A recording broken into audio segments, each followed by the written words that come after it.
ఈరోజు జూబ్లీహిల్స్లో జరుగుతున్న ఎలక్షన్ ఏదైతున్నదో కారుకు బుల్డోజర్కు జరుగుతున్నది.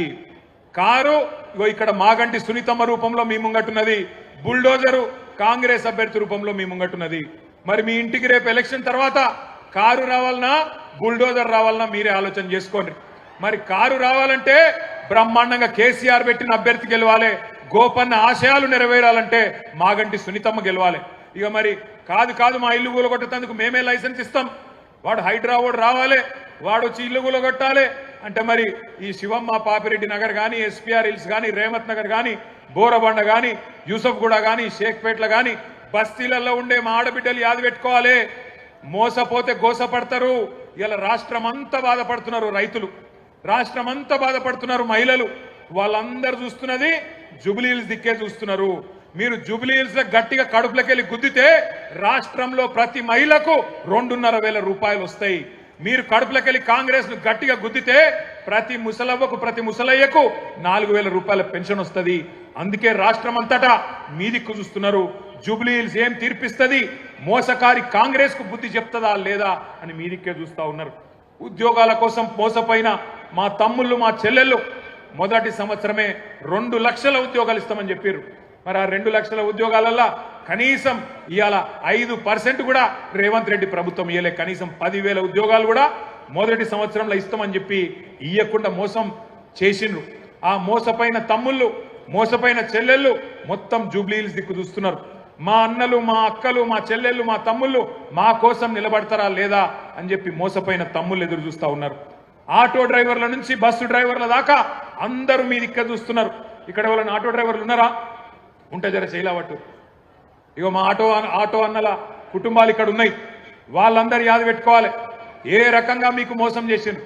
నెలకు 1000 రూపాయలు ఇస్తాం, సంక్షేమ బోర్డు పెడతామన్నారు.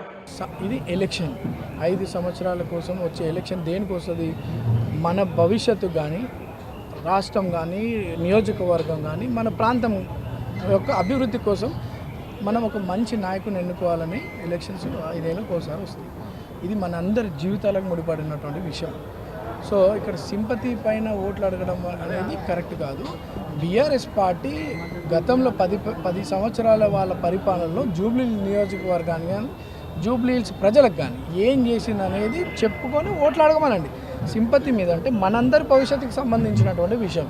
మన ప్రాంతం అభివృద్ధి చెందాలన్నా ఈరోజు అధికారంలో ఉన్నటువంటి కాంగ్రెస్ పార్టీ 2 నెలలుగా 150 కోట్ల రూపాయల అభివృద్ధి కార్యక్రమాలు చేపట్టింది.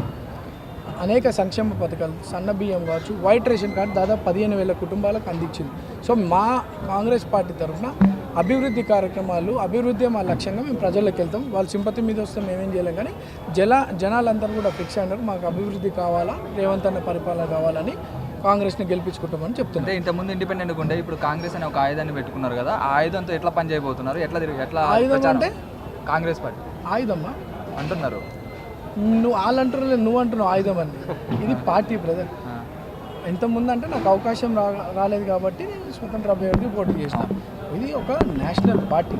ఇది రాష్ట్ర దేశ భవిష్యత్తులకు సంబంధించి తీసుకున్నటువంటి మంచి సరైన నాయకత్వాన్ని ఎంకరేజ్ చేస్తూ సమాజానికి ఉపయోగపడే లీడర్లను తయారు చేస్తుంటే నేషనల్ పార్టీ. ఇది ఆయుధం అని ఎట్లా అంటారు మీరు?